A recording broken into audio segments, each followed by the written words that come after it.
Hey, if you confuse, you lose. I'll share a couple of stories here with you. One of in one of my businesses, we were doing software bolt-on systems. We'd sold a client before. We were selling them a .NET application, and we actually get set up for the meeting. I'm in there with my business partner. I've got my laptop. I've got my entry slide up on the screen, sitting there with the VP of manufacturing. He asked, "Hey, what's this about?" And I explained to him about the product, what it's intended to do, and solve a lot of the problems that are out there around events that happen on the manufacturing floor. He looked at me and says, "Wow, I really like this. What's our next step?" I said, "All we need is a purchase order and we can start tomorrow." He looked across the table and said, "Anita, get this young man a purchase order." I said, "Hey, thank you. We really appreciate that."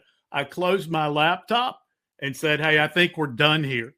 My business partner looked at me and says, "Man, you got a lot of grit to just stop the meeting right here, right now." I'm like, "Come on, Dave.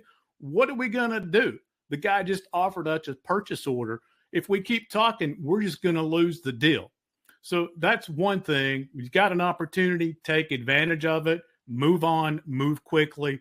Oftentimes it's shut up and listen.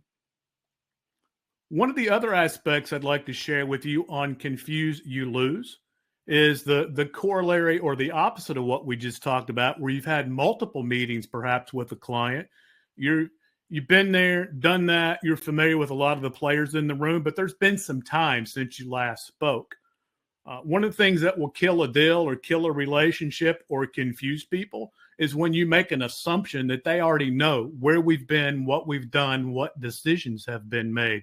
So it makes good sense to recap or at least ask and get an agreement on what are we doing, what decisions have been made. Otherwise, you can get lost, you can get torpedoed in a conversation, and a new person that shows up, you just waste a whole lot of time. So the moral of the story, confuse, you lose. When you've got a clear takeoff, clear runway, jump and run. If there's any confusion, make sure people understand what you're doing and why you're there.